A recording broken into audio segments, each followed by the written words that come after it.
Darius is a name that pops up several times in the Bible, often tied to pivotal moments in the lives of God's people.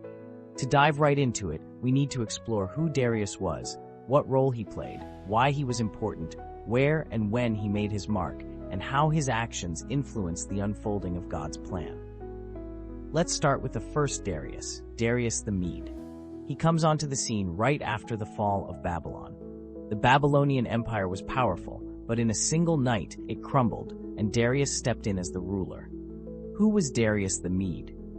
He was a man of authority, likely set in place by Cyrus the Great, the king of Persia. Darius ruled over the kingdom of the Chaldeans, which was the heart of the Babylonian Empire. His reign marked a significant transition, as it was under his rule that Daniel, a prophet of God, continued to serve.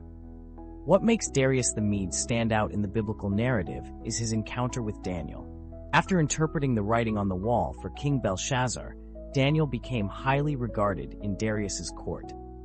However, this honor came with jealousy from other officials, leading to a plot against Daniel. The famous story of Daniel in the lion's den unfolds under Darius's rule. The officials tricked Darius into signing a decree that would condemn anyone who prayed to any god or man other than the king to death by lions. Despite his respect for Daniel, Darius was bound by the law he had signed and reluctantly ordered Daniel to be thrown into the lion's den. But here's where it gets amazing. God delivered Daniel from the lions, and Darius witnessed this miraculous act. The next morning, Darius rushed to the den and found Daniel unharmed. This led Darius to make a decree that all people in his kingdom should tremble and fear before the God of Daniel.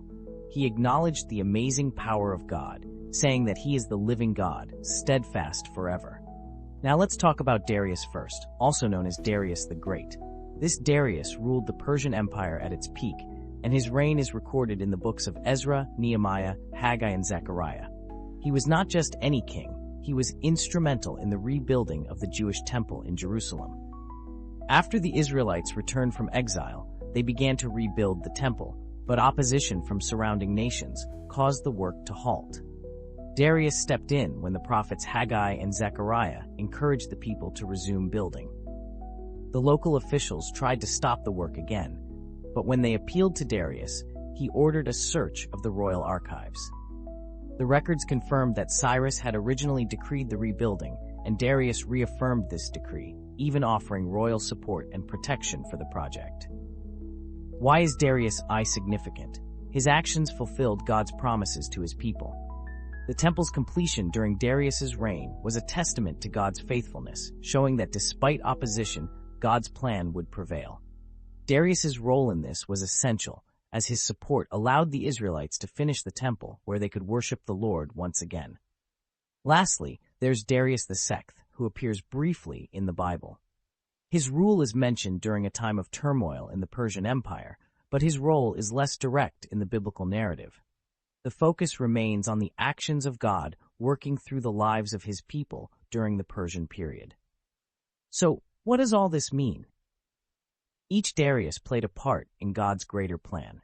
Whether it was Darius the Mede witnessing God's deliverance of Daniel, or Darius the Great ensuring the temple's reconstruction, they were instruments in the unfolding of God's will. They were kings who, knowingly or unknowingly, contributed to the fulfillment of God's promises. The story of Darius isn't just about a king or a ruler. It's about how God uses leaders and nations to accomplish his purposes. These rulers, powerful in their own right, ultimately served the amazing purposes of the Lord.